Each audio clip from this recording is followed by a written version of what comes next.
പരിണാമം അല്ലെങ്കിൽ പരിവർത്തനം മരണത്തിൻ്റെ അല്ലെങ്കിൽ നാശത്തിൻ്റെ മുന്നോടിയാണ്. അതുകൊണ്ട് ആത്മാവ് വളരുന്നില്ല, ആത്മാവിൽ അഭിവൃദ്ധിയില്ല. പണ്ട് എങ്ങനെയായിരുന്നോ അതുപോലെ തന്നെയാണ്.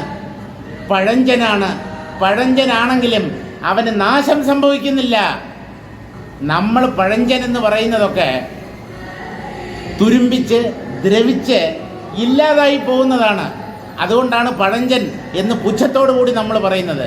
ഈ ആത്മാവിനും പഴഞ്ചൻ എന്ന വിശേഷണം യോജിക്കുന്ന ഒന്ന്, തികച്ചും യോജിക്കും.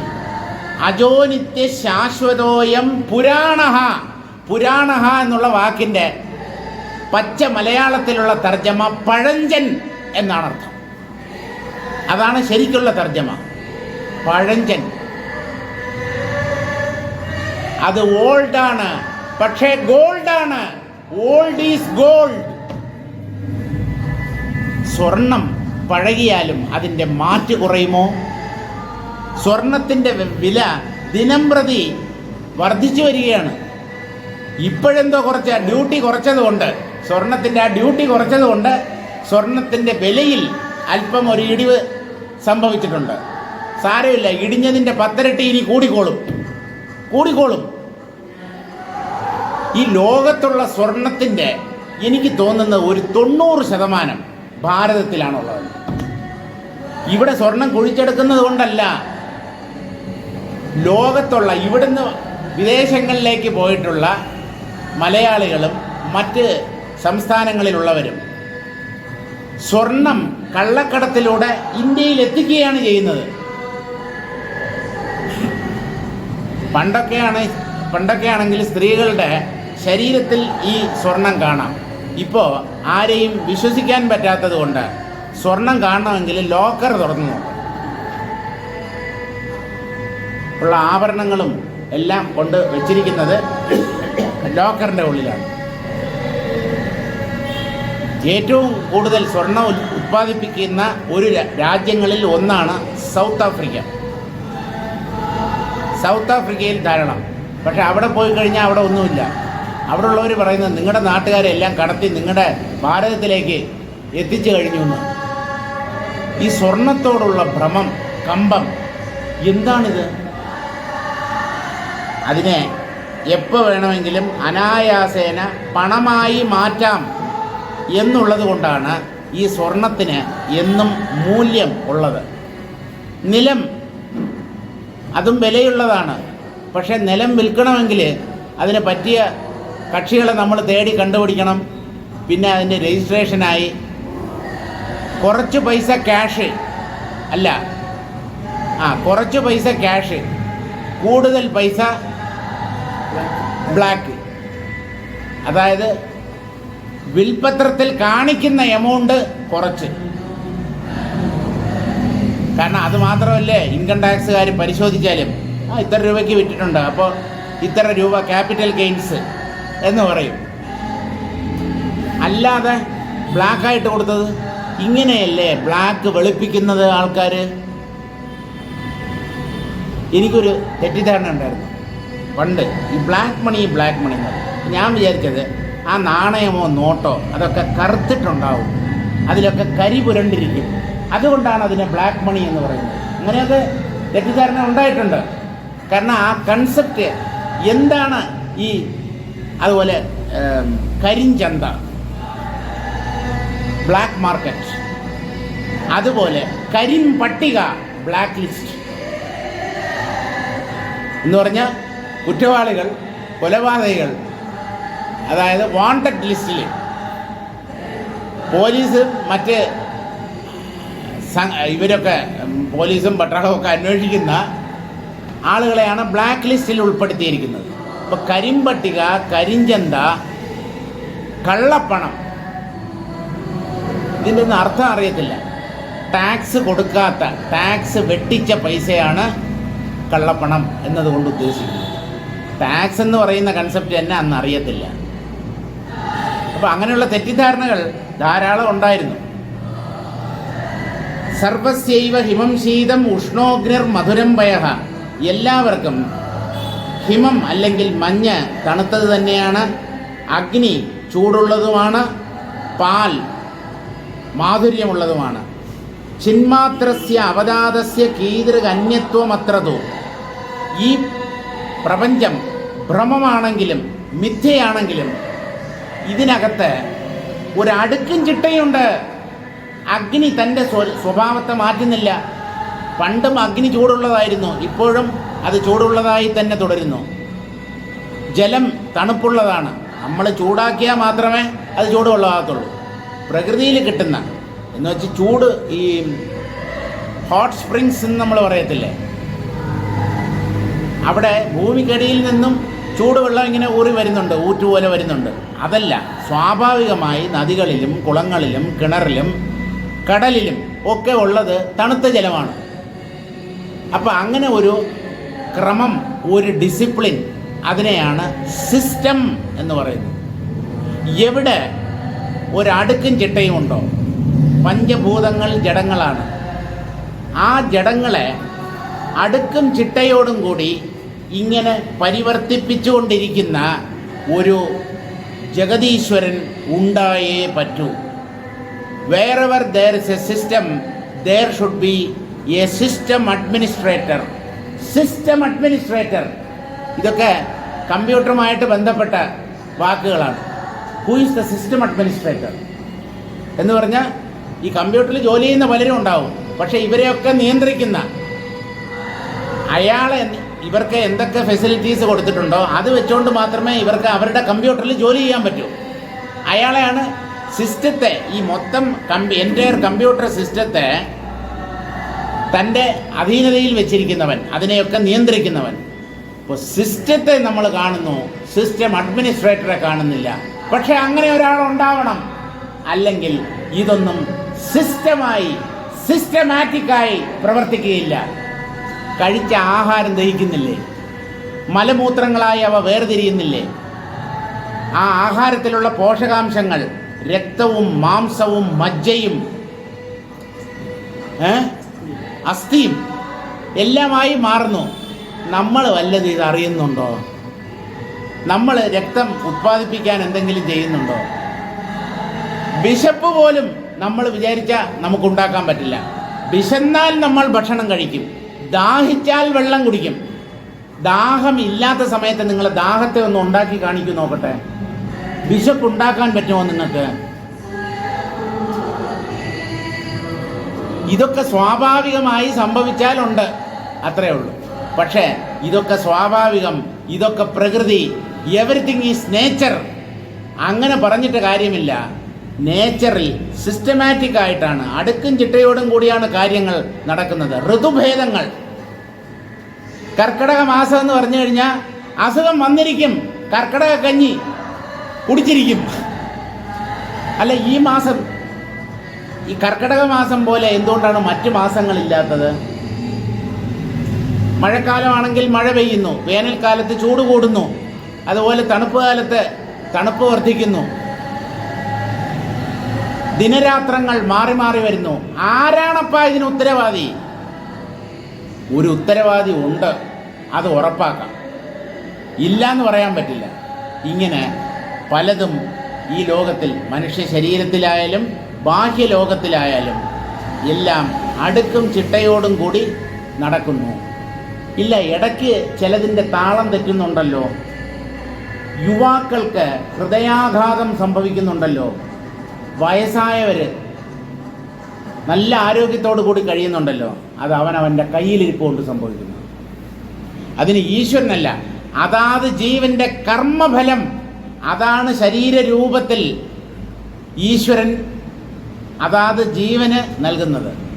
അപ്പം അദ്ദേഹം നല്ലപോലെ സിസ്റ്റം പ്രവർത്തിപ്പിക്കുന്ന ഒരാളാണ് എങ്കിലും കൊച്ചുകുട്ടികൾ മരിക്കുന്നു, അല്ലെങ്കിൽ ശരീരത്തിലെ അവയവങ്ങൾ തകരാറിലാകുന്നു, മൾട്ടിപ്പിൾ ഓർഗൻ ഫെയിലുവർ, ഇങ്ങനെയൊക്കെയാണ് പറയുന്നത്. ഇപ്പോൾ ഹൃദയത്തിൻ്റെ പ്രവർത്തനം താറുമാറാകും, കിഡ്നി ഫങ്ഷൻ ചെയ്യാതാവും, ലിവർ പ്രവർത്തിക്കുന്നില്ല, ഒരേ സമയത്ത് പല അവയവങ്ങൾ തകരാറിലാവും. അതിനെയാണ് മൾട്ടിപ്പിൾ ഓർഗൻ ഫെയിലുവർ. രക്ഷപ്പെടില്ല എന്നർത്ഥം.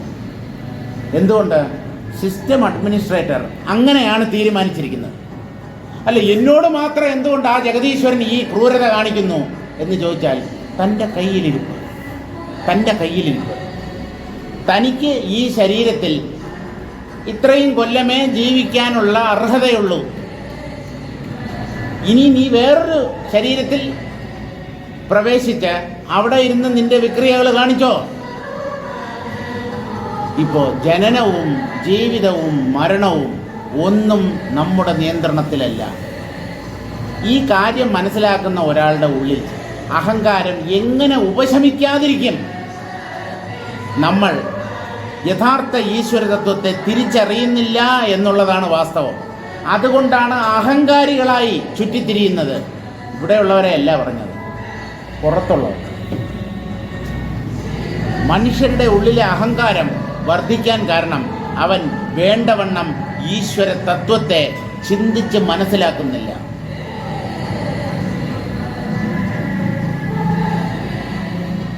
ഭവതോ ചിന്മാത്രം അവിനാശി പുരുഷസ്യ കിം ആയാതം തത്രാഹ.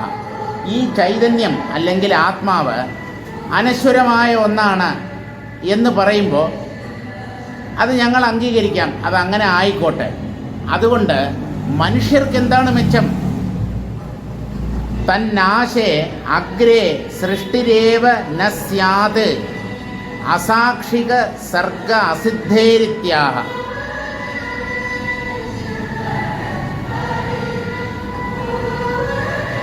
ചുമ്മാതല്ല, നമ്മൾ ഒരു ശ്ലോകം ചാടിക്കടന്നു രണ്ടാമത്തെ ശ്ലോകം വായിക്കുന്നതിന് പകരം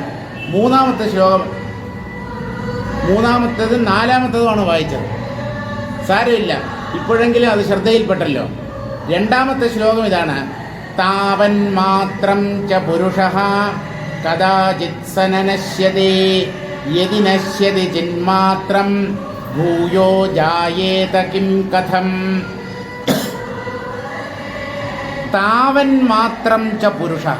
പുരുഷഃ എന്ന് പറഞ്ഞാൽ മനുഷ്യൻ അല്ലെങ്കിൽ ജീവൻ. ഏത് ശരീരത്തിൻ്റെ ഉള്ളിലും ഒരു ചൈതന്യമുണ്ട്. ആ ജീവനെയാണ് പുരുഷൻ എന്ന് പറയുന്നത്. പുരത്തിൽ ശയിക്കുന്നവൻ. 9 ദ്വാരങ്ങളുള്ള ശരീരം എന്ന പട്ടണത്തിൽ ജീവിക്കുന്നവൻ, അയാളാണ് പുരുഷൻ അഥവാ ജീവൻ. ഈ ജീവൻ ബ്രഹ്മം തന്നെ. ജീവോ ബ്രഹ്മൈവ ന അപരഃ. ജീവൻ തന്നെ ബ്രഹ്മഭിന്നമായ ഒന്നായി കരുതിയാലും വാസ്തവത്തിൽ ജീവൻ ബ്രഹ്മം തന്നെ. താവൻ മാത്രം ച പുരുഷ. ഈ ചൈതന്യം തന്നെയാണ് ജീവനായി പ്രകടമായിരിക്കുന്നത്. ജീവനിൽ ചൈതന്യമല്ലാതെ മറ്റൊന്നുമില്ല. കദാചിത് സ ന നശ്യതി. ചൈതന്യം ഒരിക്കലും മരിക്കുന്നില്ല, നശിക്കുന്നില്ല. അതുകൊണ്ട് ഈ ജീവനും ജനിക്കുകയോ മരിക്കുകയോ ചെയ്യുന്നില്ല. പക്ഷേ ജീവന്മാർ ജനിക്കുന്നതായിട്ടും മരിക്കുന്നതായിട്ടും കാണുന്നുണ്ടല്ലോ എന്ന് ചോദിച്ചാൽ, നിങ്ങൾ ആരും ഒരു ജീവനെയും കണ്ടിട്ടില്ല, മനസ്സിലാക്കിയിട്ടില്ല. ഇതാണ് വേദാന്തത്തിന് പറയാനുള്ളത്. ഒരു ജീവൻ്റെ ശരീരത്തെ മാത്രമേ നമ്മൾ കാണുന്നുള്ളൂ. നമ്മുടെ അച്ഛൻ്റെ, അമ്മയുടെ, അതുപോലെ കുട്ടികളുടെ, സുഹൃത്തുക്കളുടെ, ബന്ധുക്കളുടെ, ഇവരെയൊക്കെ നമ്മൾ കാണുമ്പോൾ ആ ഫിസിക്കൽ ഫ്രെയിം, അവരുടെ ആ ശരീരത്തെ മാത്രമേ കാണുന്നുള്ളൂ. പിന്നെ അവരുടെ സംഭാഷണത്തിൽ നിന്നും പ്രവൃത്തിയിൽ നിന്നും അവരുടെ മനസ്സിൻ്റെ മാറ്റ് എത്രയുണ്ടെന്ന് കുറേയൊക്കെ നമുക്ക് ഊഹിക്കാൻ പറ്റും. പക്ഷെ ആ വ്യക്തി ആരാണ് എന്ന് നമ്മൾ അറിയുന്നില്ല. അതുകൊണ്ടാണ് ശങ്കരാചാര്യസ്വാമികൾ ഭജഗോവിന്ദത്തിൽ പറഞ്ഞത്, കസ്ത്വം കോഹം കുത ആയാതഃ കാമേ ജനനീ കോമേ താതഃ. ഇതൊക്കെ ഒന്ന് ചിന്തിച്ചു നോക്കൂ മനുഷ്യ. കസ്ത്വം, നീ ആര്? കോഹം, ഞാനാര്? കുത ആയാതഃ, ഈ നീയും ശരി ഞാനും ശരി എവിടുന്നാണ് വന്നത്? കാമേ ജനനി, എൻ്റെ അമ്മ എന്ന് പറയുന്ന ആ സ്ത്രീ ആരാണ്? എൻ്റെ അമ്മയെ എനിക്കറിയാം. അറിയില്ല. നിങ്ങളുടെ അമ്മയുടെ ശരീരത്തെയാണ് നിങ്ങൾ അമ്മ എന്ന് കരുതി ജീവിക്കുന്നത്. അമ്മയുടെ ശരീരത്തെ മാത്രമേ നിങ്ങൾക്ക് കാണാൻ പറ്റൂ. അമ്മയിലെ ചൈതന്യത്തെ ഒരു മകനും തിരിച്ചറിയുന്നില്ല. അങ്ങനെ തിരിച്ചറിഞ്ഞാൽ ആ മകൻ ജ്ഞാനിയായ മകനായിരിക്കും. നമ്മൾ ശരീരത്തിൽ മാത്രം ശ്രദ്ധ കേന്ദ്രീകരിച്ച് കഴിഞ്ഞുകൂടുന്നവരാണ്. അതുകൊണ്ടാണ് ശങ്കരാചാര്യ സ്വാമികൾ പറയുന്നത്, കാമേ ജനനി എൻ്റെ മാതാവാര്, കോമേ താതഹ എൻ്റെ അച്ഛനാര്. എൻ്റെ അച്ഛനാരെന്ന് പറഞ്ഞാൽ അച്ഛൻ അറിഞ്ഞൂടാത്തതുകൊണ്ടെന്നല്ല, എൻ്റെ അച്ഛൻ്റെ രൂപത്തിൽ എന്നെ വളർത്തി വലുതാക്കിയ, അതുപോലെ എന്നെ പ്രസവിച്ച് എന്നെ വളർത്തി വലുതാക്കിയ ഈ അച്ഛനും അമ്മയും ഇവർ വാസ്തവത്തിൽ ആരാണ്? ഇതാരും ചിന്തിക്കുന്നില്ല. കല്യാണം കഴിച്ചു കൊണ്ടുവരുന്ന ഭാര്യ എൻ്റെ ഭാര്യ, താൻ കല്യാണം കഴിച്ചു കൊണ്ടുവന്നത് ബ്രഹ്മത്തെയാണ്. ആ ഭാര്യയിലെ അല്ലെങ്കിൽ ഭർത്താവിലെ ചൈതന്യം, ജീവചൈതന്യം യഥാർത്ഥത്തിൽ ബ്രഹ്മമാണ്. അങ്ങനെ ആരും തിരിച്ചറിയുന്നില്ല, മനസ്സിലാക്കുന്നില്ല. എന്തുകൊണ്ടാണ് മനസ്സിലാക്കാത്തത്? ആലോചനയില്ല, ചിന്തിക്കുന്ന സ്വഭാവം പണ്ടേ ഇല്ല. കണ്ടതിനെ അപ്പടി വിശ്വസിക്കുന്ന സ്വഭാവമാണ് ഈ ജീവന്മാർക്കുള്ളത്. ഈ ശരീരത്തിൽ ആ ശരീരത്തെ ചൈതന്യവത്താക്കി നിർത്തുന്ന അദൃശ്യമായ ഒന്നുണ്ട് എന്ന് എന്തുകൊണ്ട് ചിന്തിച്ച് മനസ്സിലാക്കിക്കൂടാ? ബാലിയുടെ വധം കഴിഞ്ഞ് ബാലിയുടെ ഭാര്യ താര, അതെ, സുഗ്രീവൻ്റെ ഭാര്യയാണ് രുമ. ബാലിയുടെ ഭാര്യയായ താര, അധ്യാത്മരാമായണം വായിച്ചു നോക്കൂ, രാമായണ മാസമല്ലേ, വല്ലപ്പോഴും ആ ഭാഗമൊക്കെ ഒന്ന് എടുത്ത് വായിച്ചു നോക്കൂ. താര തൻ്റെ ഭർത്താവിൻ്റെ മൃതശരീരത്തിന് അടുത്ത് വന്നിരുന്ന് കരയുകയാണ്. അല്പം ക്രൂരമാണെങ്കിലും ശ്രീരാമൻ ആ സ്ത്രീയോട് ചെന്ന് പറയുകയാണ്, നീ എന്തിനാണ് കരയുന്നത്? അല്ല, എൻ്റെ ഭർത്താവ് മരിച്ചു കിടക്കുന്നു. ഭർത്താവ് മരിച്ചു കിടക്കുന്നു? കുറച്ചു മുമ്പ് നീ എന്താ പറഞ്ഞത്? എൻ്റെ ഭർത്താവ് മരിച്ചുപോയി. ഇപ്പം പറയുന്നു മരിച്ചു കിടക്കുന്നു. ഇപ്പം ഈ കിടക്കുന്നതോ നിൻ്റെ ഭർത്താവ്, അല്ലെങ്കിൽ ഈ ശരീരത്തിൽ നിന്ന് പോയതോ നിൻ്റെ ഭർത്താവ്? നമ്മുടെ വീട്ടിൽ നടന്നിട്ടുള്ള മരണങ്ങളിൽ ഇങ്ങനെ നമ്മൾ ചിന്തിച്ചിട്ടില്ല. മരിക്കുമ്പോൾ നമുക്ക് കരയാനും നെഞ്ചത്തടിക്കാനും മാത്രമേ സമയമുള്ളൂ. ചിന്തിച്ച് നോക്കാൻ നമുക്ക് സമയമില്ല. കാരണം വിവേകമില്ല. ദുഃഖം വിവേകത്തെ കീഴ്പ്പെടുത്തുകയാണ് ചെയ്യുന്നത്. ഈ മരണമെന്ന് പറയുന്നത് നമ്മുടെ മിഴി തുറപ്പിക്കാനുള്ള ഏറ്റവും ഫലപ്രദമായി ഈശ്വരൻ കണ്ടെത്തിയിട്ടുള്ള ഒരു മാർഗമാണ്. മരിക്കുമ്പോഴാണ്, ഒരു ശരീരത്തിൽ നിന്ന് ജീവൻ പിരിയുമ്പോഴാണ് എന്താണ് ആ ശരീരത്തിൽ നിന്ന് അകന്നുപോയത് എന്നതിനെക്കുറിച്ച് ചിന്തിക്കാനുള്ള ഒരു സന്ദർഭം നമുക്ക് ലഭിക്കുന്നത്. അപ്പോൾ താരയോട് പറയുന്നു, ഏതാണ് നിൻ്റെ ഭർത്താവ്? ഈ ശരീരമാണ് നിൻ്റെ ഭർത്താവ് എന്ന് നീ കരുതുകയാണെങ്കിൽ അതിതാ ഉണ്ട്, നിൻ്റെ മുമ്പിലുണ്ട്. നീ എന്തിനു കരയുന്നു? ബാലിയുടെ ശരീരം കിടക്കുകയാണ്. അതല്ല, ശരീരത്തിൽ നിന്ന് വേറിട്ട ജീവൻ അല്ലെങ്കിൽ ചൈതന്യം, അതാണ് നിൻ്റെ ഭർത്താവെന്ന് കരുതുന്നെങ്കിൽ അത് നശിച്ചിട്ടില്ല. അത് ഈ ശരീരത്തിൽ നിന്ന് പുറത്തിറങ്ങിപ്പോയി, അത്രയേ ഉള്ളൂ. ഭർത്താവ് വിദേശത്തേക്ക് പോയി എന്ന് പറഞ്ഞാൽ ഭർത്താവ് ചത്തുപോയി, ഞാൻ വിധവയായി എന്നാണോ ഒരു സ്ത്രീ കരുതേണ്ടത്? നമുക്ക് കാണാൻ പറ്റാത്ത ഒരു തലത്തിൽ അദ്ദേഹം എത്തിച്ചേർന്നു. ഈ നെഞ്ചത്തടിയും കണ്ണീർ വാർത്ത് വിലപിക്കലും ഒക്കെ എന്തിന്? വേണ്ടവണ്ണം ആലോചിക്കുന്നില്ല. മരിക്കുമ്പോഴല്ല, ജീവിച്ചിരിക്കുമ്പോഴേ ഈ കാര്യം ആലോചിക്കണം. ഭാര്യ ഭർത്താവിനെ കാണുമ്പോൾ ഇത് ബ്രഹ്മമാണ്. ഭർത്താവ് ഭാര്യയെ കാണുമ്പോൾ ഇത് ഈശ്വരനാണ്.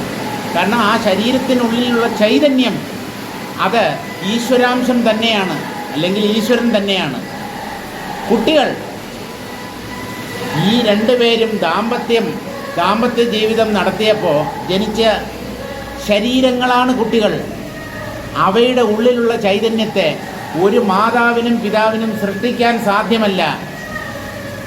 അവർ ദാമ്പത്യ ബന്ധത്തിൽ ഏർപ്പെടുമ്പോൾ ഒരു ശരീരം രൂപപ്പെടുന്നു. അതിൻ്റെ ഉള്ളിൽ എങ്ങു നിന്നോ വന്ന ഒരു ജീവൻ പ്രവേശിക്കുകയാണ് ചെയ്യുന്നത്. ആ ജീവൻ എങ്ങനെ നിങ്ങളുടെ മകനോ മകളോ ആകും? നിങ്ങൾ എങ്ങനെയാണ് അവരുടെ അച്ഛനമ്മമാരാവുന്നത്? ഒന്നും ആലോചിക്കുന്നില്ല. വെറുതെ ഞാൻ, എൻ്റെ മക്കൾ, എൻ്റെ മകൻ, എൻ്റെ മകൾ, എൻ്റെ പേരക്കുട്ടി, എനിക്ക് ജനിച്ചവൻ.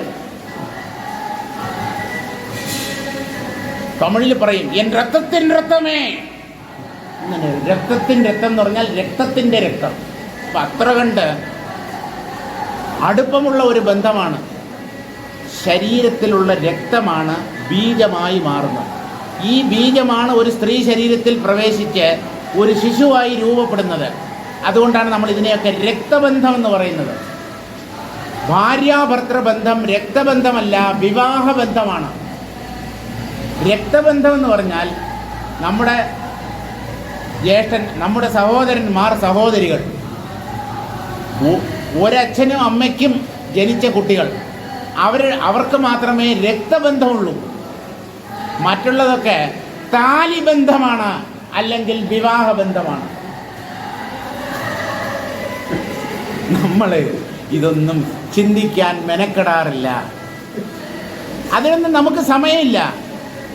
V are too BC.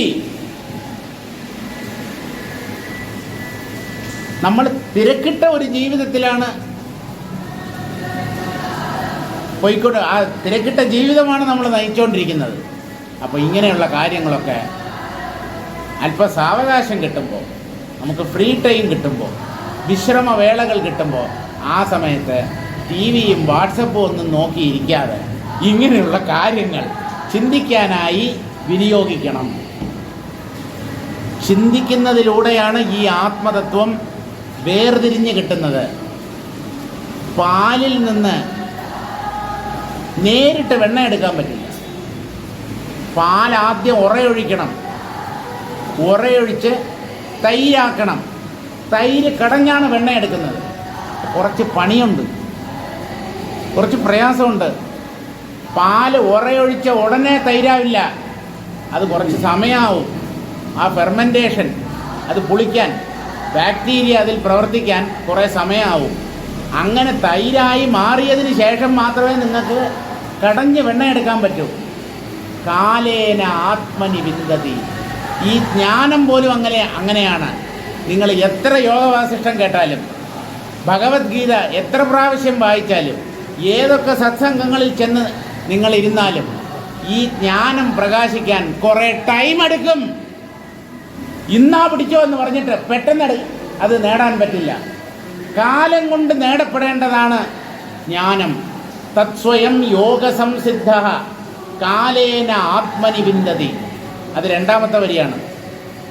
ആദ്യത്തെ വരി നഹി ജ്ഞാനേന സദൃശം പവിത്രമിഹ വിദ്യതേ തത്സ്വയം യോഗസംസിദ്ധ കാലേനാത്മനി വിന്ദതി.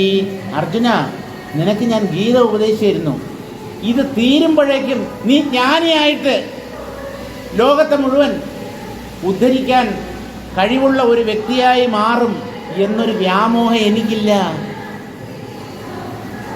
കാലക്രമത്തിലാണ് ഈ ജ്ഞാനം പാകപ്പെടുന്നത്. യോഗത്തിൽ സ്ഥിതി ഉണ്ടാവണം.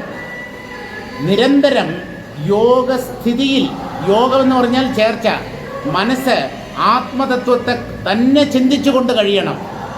എല്ലാം ആത്മമയമാണ് എന്നുള്ള ഉറപ്പ് നേടണം. എല്ലാം ആത്മമയമാണ് എന്നുള്ള അറിവ് ഒരു സെക്കൻഡ് കൊണ്ട് കിട്ടും. ആരെങ്കിലും പറഞ്ഞു കേട്ടാൽ മതി. ഇപ്പം ഞാൻ പറയുന്നു എല്ലാം ആത്മാവാണ്. ബുദ്ധിപരമായ അറിവിന് ഒരല്പസമയം മതി. പക്ഷേ അത് അനുഭവത്തിൽ വരാൻ വർഷങ്ങൾ അല്ലെങ്കിൽ പല ജന്മങ്ങൾ തന്നെ വേണ്ടി വന്നേക്കും. അതുകൊണ്ട് അക്ഷമരാകരുത്, ക്ഷമയോടുകൂടി കാത്തിരിക്കുക. ഒരു സാധകന് ഏറ്റവും അത്യാവശ്യം വേണ്ട ഒരു ഗുണമാണ് ക്ഷമ. എത്ര കൊല്ലമായി ഞാൻ സാധന ചെയ്യുന്നു. പല വർഷങ്ങളായി സാധന ചെയ്തിട്ട് ആത്മാവിനെ കിട്ടാത്ത എത്രയോ ആളുകളുണ്ട്. നിങ്ങൾ പല കൊല്ലങ്ങളായിട്ട് മാത്രമല്ലേ സാധന ചെയ്യുന്നുള്ളൂ. നിങ്ങൾക്കിനിയും സമയമുണ്ട്, കാത്തിരിക്കൂ. വെപ്രാളം കാണിക്കരുത്, അസ്വസ്ഥരാകരുത്. ക്ഷമയാണ് മനുഷ്യർക്ക് ഏറ്റവും അവശ്യം വേണ്ട ഗുണം. അങ്ങനെ യോഗത്തിൽ പലകാലം നിഷ്ഠയോടുകൂടി ജീവിച്ച് എല്ലാം ആത്മമയമാണ് എന്ന് നിരന്തരം സദാ ഉറപ്പിച്ച് ആണ് ഒരാൾ ഈ ജ്ഞാനത്തെ പ്രാപിക്കുന്നത്. അത് കാലക്രമത്തിൽ നേടേണ്ട ഒന്നാണ്.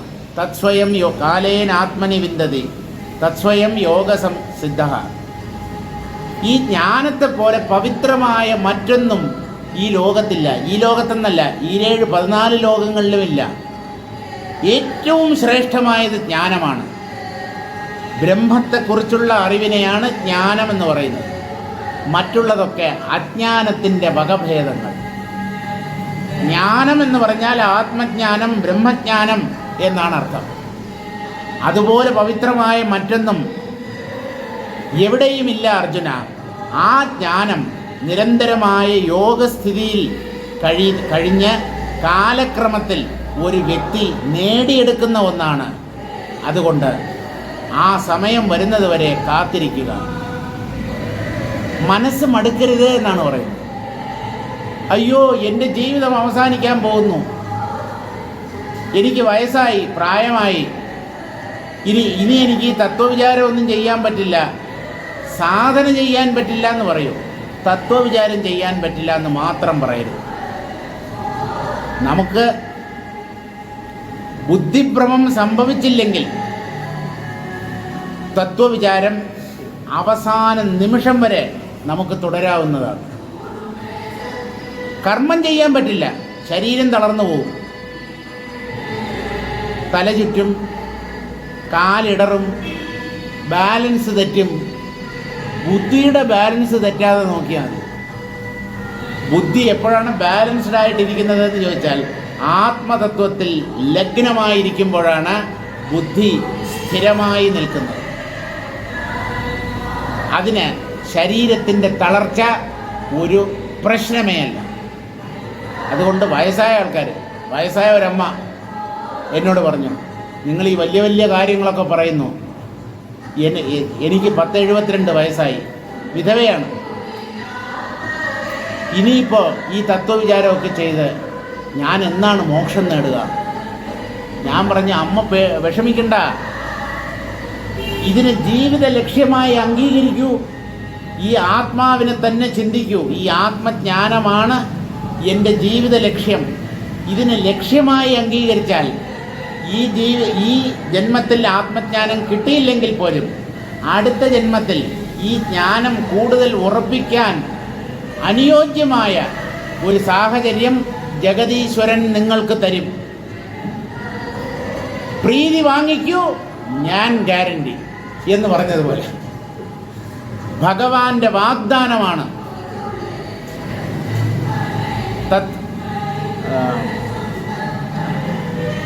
ഈ അർജുനനൊരു ചോദ്യം ചോദിക്കുന്നുണ്ട്. യോഗമാർഗത്തിൽ പ്രവർത്തിക്കുന്ന ഒരു വ്യക്തി ലക്ഷ്യം കാണാതെ അയാളുടെ മരണം സംഭവിച്ചാൽ അയാൾ കാറ്റുകൊണ്ട് 4 ഭാഗത്തും ചിതറിപ്പോകുന്ന ഒരു മേഘത്തെ പോലെയായി പോവില്ലേ? അവൻ്റെ സാധനയൊക്കെ നിഷ്ഫലമായി പോവില്ലേ? കാരണം അവൻ എന്തൊക്കെയോ സാധന ചെയ്തു, പക്ഷേ ആത്മജ്ഞാനം മാത്രം ലഭിച്ചില്ല. അവൻ മരിച്ചുപോയി. അവൻ്റെ ഗതി എന്താണ് എന്ന് ചോദിക്കുമ്പോൾ കൃഷ്ണൻ പറയുന്നൊരു വാക്കുണ്ട്. നമുക്ക് ജീവിതത്തിൽ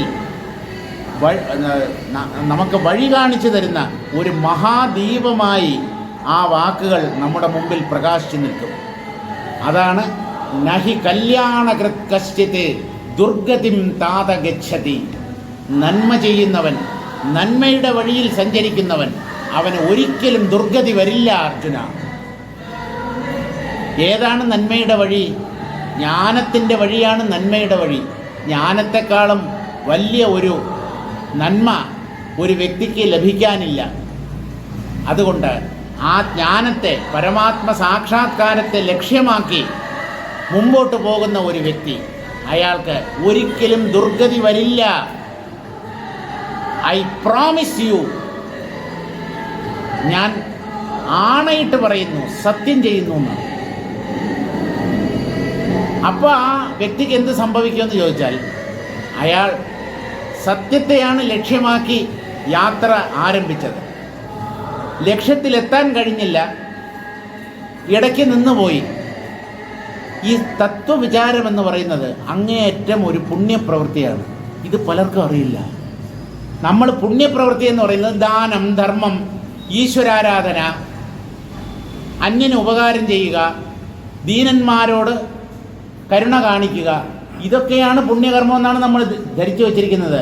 ഇതിനേക്കാളും പുണ്യമണയ്ക്കുന്ന ഒരു കർമ്മമാണ് തത്വവിചാരം. ആ തത്വവിചാരത്തിൻ്റെ പുണ്യബലം കൊണ്ട് ഈ വ്യക്തി സത്യം കാണാതെ മരിച്ചു പോയാലും അയാൾ ഊർധ്വലോകങ്ങളിലെത്തി പല വിധത്തിലുള്ള സുഖങ്ങളും അനുഭവിച്ചിട്ട് വീണ്ടും ഇവിടെ തന്നെ വരും. സദാചാരികളായ മനുഷ്യരുടെ കുടുംബത്തിൽ ആ വ്യക്തി ജനിക്കും. അവിടെ അയാൾ ബാല്യത്തിലേ തന്നെ ഈ ആത്മാവിനെ ലക്ഷ്യമാക്കിയുള്ള ആ യാത്ര വീണ്ടും തുടരും. അങ്ങനെയാണ് ചില കൊച്ചു കുട്ടികൾ, 8 വയസ്സും 10 വയസ്സും ഒക്കെ ഉള്ള കുട്ടികൾ സത്സംഗത്തിൽ എന്തൊരു ശ്രദ്ധയാണ്. നമ്മൾ വിചാരിക്കുന്നത് ഒന്നും അറിഞ്ഞൂടാത്ത പൈതൽ, പാവം, 10 വയസ്സായുള്ളവന് ചുമ്മാ ഞാൻ സത്സംഗത്തിന് വരുമ്പോൾ അവനെ വിളിച്ചുകൊണ്ട് വരും, അത്രയേ ഉള്ളൂ. തെറ്റാണ്. നിങ്ങളുടെ ശ്രദ്ധയുടെ 100 ഇരട്ടി ശ്രദ്ധ ആ കുട്ടിക്കുണ്ട്. കാരണം ആ ശരീരത്തിനാണ് 10 വയസ്സായത്. ആ ജീവൻ പാകത വന്ന ജീവനാണ്. അവൻ എത്ര ജന്മത്തിലൂടെ ഈ ആത്മാവിനെ സാക്ഷാത്കരിക്കാൻ ശ്രമിച്ചിരിക്കുന്നു എന്ന് നിങ്ങൾക്കറിയില്ല. അതുകൊണ്ട് കൊച്ചുകുട്ടികൾ, അവർക്കൊന്നും അറിയില്ല എന്ന് വിചാരിക്കരുത്. പറ്റുമെങ്കിൽ അവരടങ്ങിയിരിക്കാൻ തയ്യാറാണെങ്കിൽ സത്സംഗത്തിന് നിങ്ങളുടെ കുട്ടികളെയോ അല്ലെങ്കിൽ പേരക്കുട്ടികളെയോ കൂടെ നിങ്ങൾ വിളിച്ചുകൊണ്ട് വരിക. പിന്നെ അവിടെ വന്ന് മറ്റുള്ളവർക്ക് ഉപദ്രവം ഉണ്ടാക്കുന്നതാണെങ്കിൽ ഒരിക്കലും അങ്ങനെയുള്ള കുട്ടികളെ കൊണ്ടുവരരുത്. കാരണം മറ്റുള്ളവർക്ക് ഒരിക്കലും നമ്മൾ ഉപകാരം ചെയ്തില്ലെങ്കിലും ഉപദ്രവം ഉണ്ടാക്കരുത്. പക്ഷേ നല്ല ശ്രദ്ധയുള്ള കുട്ടികളുണ്ട്. ഈ വാട്സപ്പിലൊക്കെ വരുന്നുണ്ടല്ലോ, ചെറിയ കുട്ടികൾ, 8ഉം 10ഉം വയസ്സുള്ള കുട്ടികൾ എത്ര അക്ഷരസ്ഫുടതയോടുകൂടിയാണ് ഗീതാ ശ്ലോകങ്ങൾ ചൊല്ലുന്നതെന്നറിയാം. അവരുടെ പ്രായം വെച്ച് നോക്കുമ്പോൾ അത് അവിശ്വസനീയമായിട്ടാണ് നമുക്ക് തോന്നുന്നത്. ഇതൊക്കെ സംസ്കാരമാണ്. ആ ജീവൻ്റെ സംസ്കാരം എന്ന് പറഞ്ഞാൽ ആ ജീവൻ്റെ സദ്വാസന, ആ ജീവൻ പൂർവ്വജന്മങ്ങളിൽ ശീലിച്ചത്, അതിൻ്റെ സ്വാധീനം എപ്പോഴും ഉണ്ടാവും. അപ്പോൾ ഈ പുരുഷനെന്ന് പറയുന്നത് ഒരിക്കലും നശിക്കുന്നില്ല. കാരണം ഈ ജീവൻ വാസ്തവത്തിൽ ബ്രഹ്മമാണ്. യതി നശ്യതി ചിന്മാത്രം. ഇനി ഈ ചൈതന്യം ശരീരം നശിക്കുമ്പോൾ നശിച്ചു പോകുന്നു എന്ന് നിങ്ങൾ തർക്കിച്ചാൽ, ശരീരം നശിക്കുമ്പോൾ ആ വ്യക്തിത്വം, ആ ജീവൻ, അതും ആ ശരീരത്തോടൊപ്പം നശിച്ചു പോകുന്നു എന്ന് കരുതിയാൽ, പുനർജനിക്കുന്നത് ആര് എന്ന ചോദ്യത്തിന് നിങ്ങൾ മറുപടി പറയണം. പുനർജന്മം ഇല്ല, ഞങ്ങൾക്ക് അതിലൊന്നും വിശ്വാസമില്ല. പിന്നെ നിങ്ങളോട് സംസാരിച്ചിട്ട് തന്നെ കാര്യമില്ല. പുനർജന്മത്തിൽ മിക്കവാറും എല്ലാ ഹിന്ദുക്കളും, ഹിന്ദുമതത്തിലുള്ളവർ എല്ലാവർക്കും ഈ പുനർജന്മത്തിൽ വിശ്വാസമുണ്ട്. കർക്കിടക വാവിന് ബലിതർപ്പണം ചെയ്യുന്ന ആളുകളാണ്. അച്ഛനും അമ്മയും അവരുടെ ശരീരം നശിച്ചു പോകുമ്പോൾ അവരും ഇല്ലാതായി പോയിരുന്നെങ്കിൽ നിങ്ങൾ ആർക്ക് വേണ്ടിയാണ് ഈ വാവ് ബലി നടത്തുന്നത്? ഈ ചോദ്യത്തിന് മറുപടി പറയൂ. അവരില്ലാതായിട്ടില്ല. അവരേതോ രീതി സൂക്ഷ്മമായ ഒരു തലത്തിലുണ്ട്. നമ്മൾ ചെയ്യുന്ന ഈ കർമ്മങ്ങളുടെ ഫലം അവർക്ക് സൂക്ഷ്മരൂപത്തിൽ ലഭിക്കുന്നു. അത് നേടി അവർ സന്തുഷ്ടരാകുന്നു. നമുക്കിപ്പോൾ നേരിട്ട് അവരെ ശുശ്രൂഷിക്കാനോ അവർക്ക് വേണ്ട സൗകര്യങ്ങൾ ചെയ്തു കൊടുക്കാനോ ഒന്നും പറ്റില്ല. അവരെ ഉദ്ദേശിച്ച് നമ്മളിവിടെ ആ പിതൃകർമ്മം ചെയ്യുന്നു. അപ്പോൾ അവരവിടെ ഇല്ല, അവർ നശിച്ചു പോയിരുന്നു എങ്കിൽ പിന്നെ ആർക്ക് വേണ്ടിയാണ് നിങ്ങൾ ഇതൊക്കെ ചെയ്യുന്നത്? ശ്രാദ്ധവും ഈ വാവ് ബലിയും തർപ്പണവും ഒക്കെ. അപ്പോൾ ശരീരനാശത്തിൽ ജീവനാശം സംഭവിക്കുന്നില്ല. ശരീരം നശിക്കുമ്പോൾ ആത്മാവും നശിക്കുന്നു എന്നാണ് നിങ്ങൾ വാദിക്കുന്നതെങ്കിൽ ഭൂയോ ജായേത കിം കഥം, പുനർജനിക്കുന്നത് ഏതാണ്, അതെങ്ങനെ പുനർജനിക്കുന്നു? ഈ ജന്മത്തിൽ നമ്മൾ ചെയ്തു കൂട്ടിയിട്ടുള്ള പുണ്യപാപങ്ങൾ, അതിൻ്റെ ഫലം നമ്മൾ അനുഭവിച്ചില്ല. കർമ്മം ചെയ്തു, കർമ്മഫലം അനുഭവിക്കുന്നതിന് മുൻപേ ജീവിതം അവസാനിച്ചു. കർമ്മഫലത്തിൽ നിന്ന് ആർക്കും രക്ഷപ്പെടാൻ സാധ്യമല്ല. അപ്പോൾ ഈ ശരീരത്തിൽ നിന്ന് ഈ ശരീരത്തിൽ ഇരുന്നു കൊണ്ട് ആ പുണ്യപാപങ്ങളുടെ ഫലം അനുഭവിക്കാനുള്ള സാവകാശം അല്ലെങ്കിൽ സമയം കിട്ടിയില്ല. സാരമില്ല, ആ പുണ്യപാപങ്ങൾ നിങ്ങളെ നിഴലുപോലെ പിന്തുടരും. നിങ്ങൾ ഏത് നരകത്തിലോ സ്വർഗത്തിലോ ചെന്നാലും, പിതൃലോകത്തിൽ ചെന്നാലും, എവിടെ ചെന്നാലും, പുനർജനിച്ചാലും, ഏത് ശരീരത്തിൽ നിങ്ങൾ പ്രത്യക്ഷപ്പെട്ടാലും നിങ്ങളുടെ പുണ്യപാപങ്ങൾ നിങ്ങൾ പോലും അറിയാതെ നിങ്ങളുടെ നിഴല് പോലെ നിങ്ങളെ പിന്തുടരും. ആ പുണ്യപാപങ്ങളുടെ ഫലമാണ് ഓരോ വ്യക്തിയും ജീവിതത്തിൽ അനുഭവിക്കുന്ന സുഖവും ദുഃഖവും. ഒരാൾക്ക് മാത്രം എന്തുകൊണ്ട് കഠിനമായ വേദനകൾ അല്ലെങ്കിൽ പീഡനങ്ങൾ എന്തുകൊണ്ട് അനുഭവിക്കേണ്ടി വരുന്നു? 10-12 പേര് ചേർന്ന് പട്ടിയെ തല്ലുന്നതിനേക്കാളും കേവലമായി, അതിനേക്കാളും മോശമായി ഒരാളെ റോട്ടിലിട്ട് തല്ലി ചതയ്ക്കുകയാണ്. എന്തുകൊണ്ട് അയാൾക്ക് ഈ ദുർഗതി എന്ന് ചോദിച്ചാൽ അവൻ്റെ കർമ്മഫലം എന്നല്ലാതെ വേറെ ഒരു ഉത്തരവും പറയാൻ പറ്റില്ല. യുക്തിയുക്തമായിട്ട് നമുക്ക് നൽകാൻ പറ്റുന്ന ഒരൊറ്റ ഉത്തരം, ആ ജീവൻ്റെ കർമ്മഫലം. അവൻ ആർക്കോ എന്തോ ഒരു ദ്രോഹം ചെയ്തിട്ടുണ്ട്, അല്ലെങ്കിൽ അവൻ്റെ കഴിഞ്ഞ ജന്മത്തിൽ അവൻ ഇതുപോലെ ആരെയോ റോട്ടിലിട്ട് തല്ലിയിട്ടുണ്ട്. ആ കർമ്മത്തിൻ്റെ ഫലം അവനെ സമീപിക്കുന്നു. ചുവരിൽ എറിഞ്ഞ പന്ത് എത്ര വേഗത്തിലാണോ നമ്മൾ എറിയുന്നത്, അത്രയും വേഗത്തിൽ നമ്മെ ലക്ഷ്യമാക്കി വരുന്നത് പോലെ ഈ കർമ്മങ്ങളൊന്നും അതിൻ്റെ ഫലങ്ങൾ അനുഭവിക്കാതെ നമ്മെ വിട്ടു പോവില്ല. അതൊക്കെ നമ്മൾ അനുഭവിച്ചേ പറ്റൂ. ഈ ശരീരത്തിൽ അല്ലെങ്കിൽ മറ്റൊരു ശരീരത്തിൽ. അതുകൊണ്ട് ഞാൻ ചെയ്ത പാപം അതൊന്നും ആരും കണ്ടില്ല, ഞാൻ നിയമത്തെ വെട്ടിച്ചു, പോലീസുകാരെ പറ്റിച്ചു എന്നൊക്കെ നിങ്ങൾക്ക് വിചാരിക്കാം. പക്ഷേ ജഗദീശ്വരനെ പറ്റിക്കാൻ ആർക്കും സാധ്യമല്ല. കാരണം അദ്ദേഹം നമ്മുടെ ഹൃദയത്തിൻ്റെ ഉള്ളിലിരുന്നു കൊണ്ട് നമ്മുടെ ഓരോ ചെയ്തിയെയും നോക്കിക്കൊണ്ടിരിക്കുന്ന ആളാണ്. അതിൻ്റെ തരമനുസരിച്ച് സുഖത്തെയോ ദുഃഖത്തെയോ അദ്ദേഹം നൽകുക തന്നെ ചെയ്യും. യതിനശ്യതി ചിന്മാത്രം ഭൂയോ ജായേത കിം കഥം. ആത്മനാശം ശരീരനാശത്തിൽ സംഭവിച്ചാൽ പിന്നെ പുനർജന്മം എന്ന ആ ആശയത്തിന് അർത്ഥമില്ലാതായി പോകും.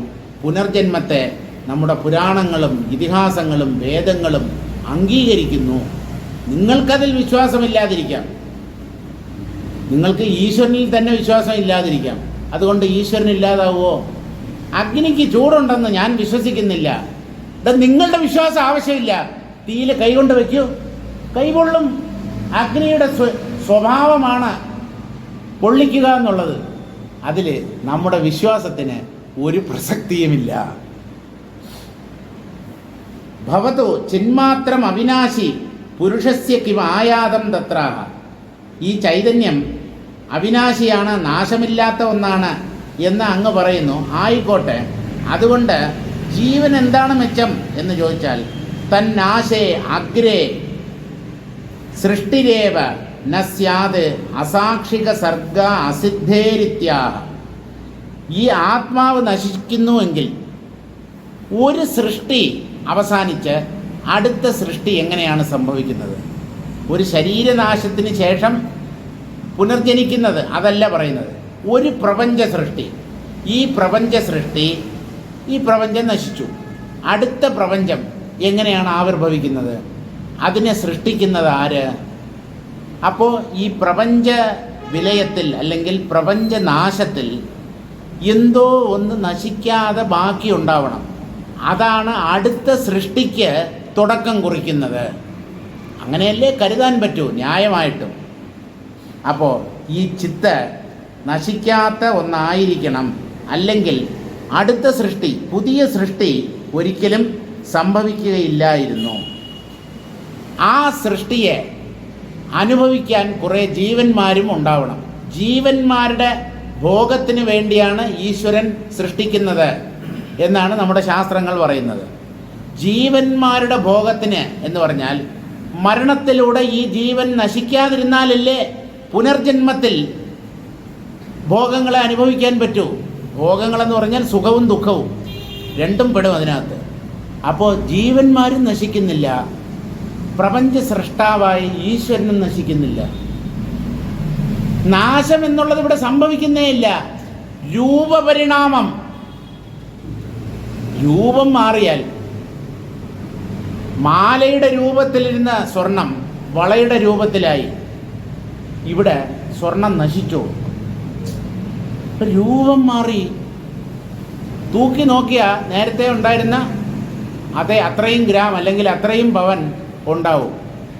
തട്ടാൻ അടിച്ചു മാറ്റിയില്ലെങ്കിൽ നമ്മൾ ഉരുക്കാൻ കൊടുക്കുന്നു അല്ലെങ്കിൽ വേറൊരു ആഭരണം പണിയാൻ കൊടുക്കുന്നു.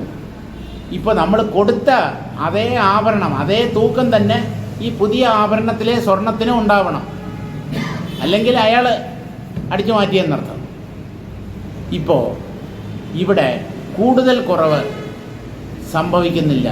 ഒരേ ആത്മാവ്, ഒരു മാറ്റവും കൂടാതെ. ഈ മാറ്റം പോലും വാസ്തവമല്ല, മായയിലൂടെ തോന്നുന്നതാണ് പരിണാമങ്ങൾ എന്ന് പറയുന്നത്. മാറ്റം പോലും വാസ്തവമല്ല. സ്വർണത്തിലാണെങ്കിൽ നമുക്ക് പിന്നെയും പറയാം, മാലയുടെ ആകൃതിയെ ഉപേക്ഷിച്ച് വളയുടെ ആകൃതിയിൽ ആ സ്വർണം പരിവർത്തനം ചെയ്യപ്പെടുന്നു. ഇവിടെ മരുഭൂമിയിലെ കാനൽ ജലം പോലെ കാണപ്പെടുന്നതാണ് ഈ പ്രപഞ്ചം.